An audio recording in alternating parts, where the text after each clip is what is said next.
My daughter-in-law changed the locks on my house while I was at church. Not a spare rental. Not a vacation cabin. My house. The little blue two-story home I'd lived in for 38 years. The house my husband Frank and I bought in 1987 after saving every extra dollar we had for nearly a decade. I came home from Sunday service carrying a casserole dish and a plate of leftover brownies from the church bake sale. The sun was shining. The birds were chirping. It was one of those peaceful spring afternoons that makes you think everything in the world is exactly where it belongs. Then I put my key into the front door. And it didn't fit. At first I thought I was tired. I'm 71 years old. Sometimes your eyes play tricks on you. I looked at the key again. Same key. Same brass key I'd carried for almost 4 decades. I tried again. Nothing. The lock had been changed. I stood on my own porch staring at the door. For a few seconds my brain simply refused to process what was happening. Then the front curtain moved. Someone was inside. A moment later the door opened. My daughter-in-law Rachel stepped out. She wasn't surprised to see me. That was the first thing that chilled me. She looked prepared. Like she'd been waiting. "Oh, hey Linda," she said casually. "Linda. Not Mom. Not Mrs. Harper. Just Linda." The way people speak to someone they're trying very hard not to respect. I held up my key. "Why doesn't this work?" Rachel crossed her arms. "We changed the locks yesterday." "We." Not I. "We."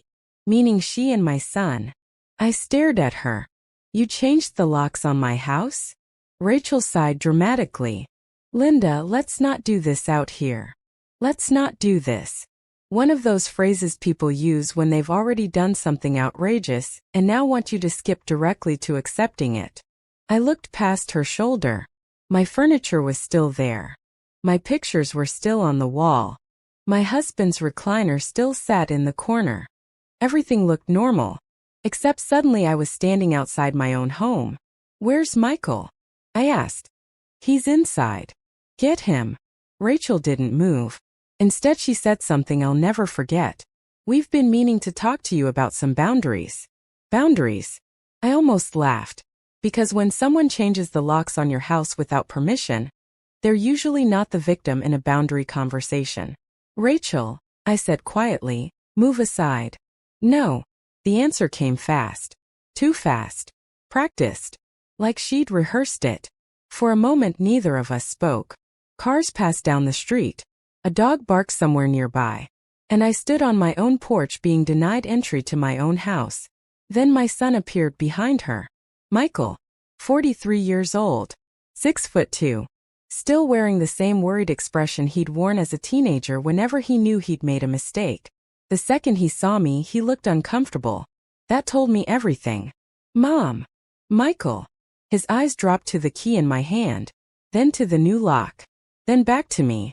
"Mom, we were gonna talk to you tonight." I nodded slowly. Of course. Tonight. After it was already done. After the decision had already been made.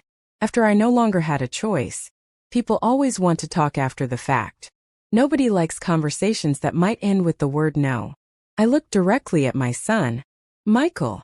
"Yeah, Mom." "Whose name is on the deed?" His face immediately changed. "Mom." The question. A long silence. Finally he answered. "Yours." "That's right." I held up the key again. Then explained to me why I'm standing outside my own house. Michael stared at the porch floor. The silence stretched between us. Finally Rachel answered for him. "Because this situation isn't working anymore." I looked at her. "What situation?" She folded her arms. "Living arrangements. Space. Privacy. The kids need stability. We need stability." I nodded slowly. "And changing the locks on my house gives you stability?" Rachel sighed. "Linda, you're twisting everything." There it was. Whenever someone doesn't like the facts, they accuse you of twisting them. I looked back at my son. "Michael, did you know she was changing the locks?"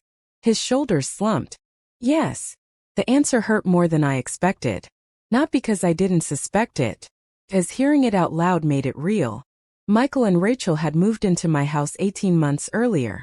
Their rent had doubled. His company had downsized. Money was tight. I had opened my home because that's what parents do. Just 6 months, Mom. That was the agreement. 6 months. Not forever. Not until they felt entitled to the property. Not until I became an inconvenience. Just 6 months. 18 months later they were still here. And apparently I wasn't. I took a deep breath. Move. Rachel frowned. What? Move out of the doorway. For a moment she looked like she might argue. Then something in my face changed her mind. She stepped aside. I walked into my own house. The first thing I noticed was the family photo wall. My photographs were gone. Not all of them. Just most of them. Pictures of Frank and me had disappeared. In their place were large framed photos of Rachel, Michael, and the children. I stopped. Slowly. Very slowly. Where are my photographs? Rachel hesitated. We put them away. Put them away. Like Christmas decorations. Like old dishes. Like things no longer needed. I looked at Michael. When? A few weeks ago. Few weeks. My husband had been removed from his own home for a few weeks, and nobody had bothered mentioning it. I walked into the living room. Frank's recliner was gone. My heart skipped. Where is his chair? Michael cleared his throat. The garage. The garage. The chair my husband sat in every evening for 23 years. The chair he died owning. The chair I'd refused to replace because every scratch and worn patch reminded me of him. The garage. Rachel spoke quickly. It looked outdated. I turned toward her. So did my husband. Did you plan to put him in the garage too? The room fell silent. Even Rachel had no answer for that. That night I sat in my bedroom and called my attorney. His name was Walter Benson. He had handled my will after Frank died. When he answered, I got straight to the point. Walter, can someone legally lock me out of my own house? A pause. No. What if they're family? Still no. What if they're living there? Whose name is on the deed? Mine. Then it's your house. Simple. Clear. Undeniable. The next morning Walter came over personally. Rachel was making coffee when he arrived. The look on her face was priceless. She knew exactly who he was.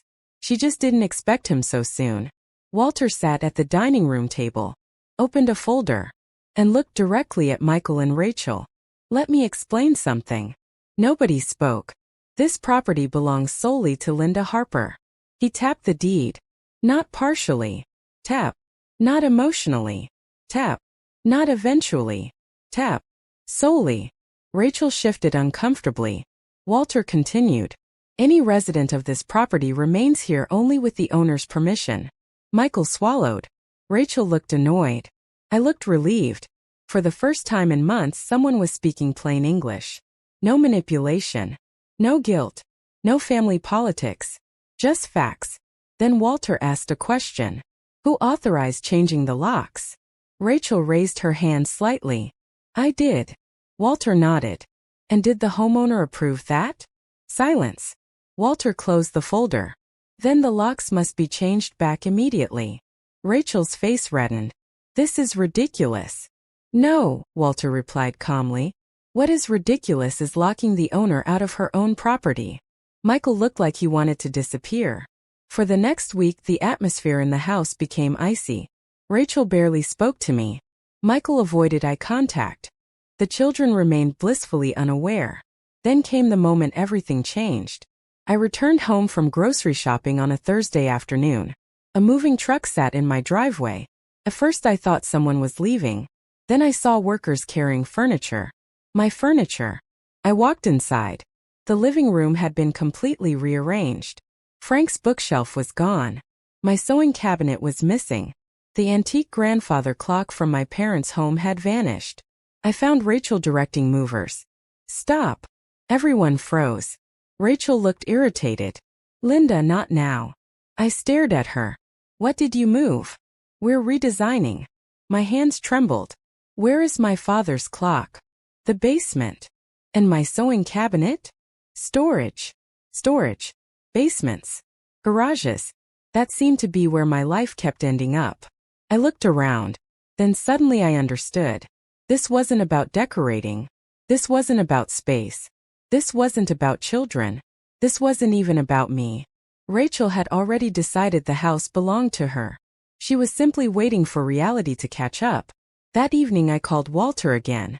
Prepare the paperwork. You're sure? Completely. 30 days. That was all. 30 days to leave. The notice arrived by certified mail the following Monday. Rachel exploded. She cried. Yelled. Accused me of abandoning family. Accused me of selfishness. Accused me of choosing a house over people. I listened quietly. Then I asked one question. Rachel, if your mother owned this house, would you lock her out of it? Silence. I asked another. If your father died and someone moved his chair to a garage, would that feel respectful? More silence. Then the final question.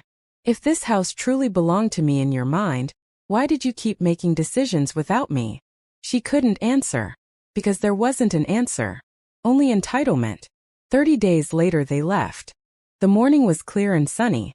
Michael loaded boxes into a rental truck. The children hugged me goodbye. Rachel barely looked at me. Then Michael walked back up the driveway.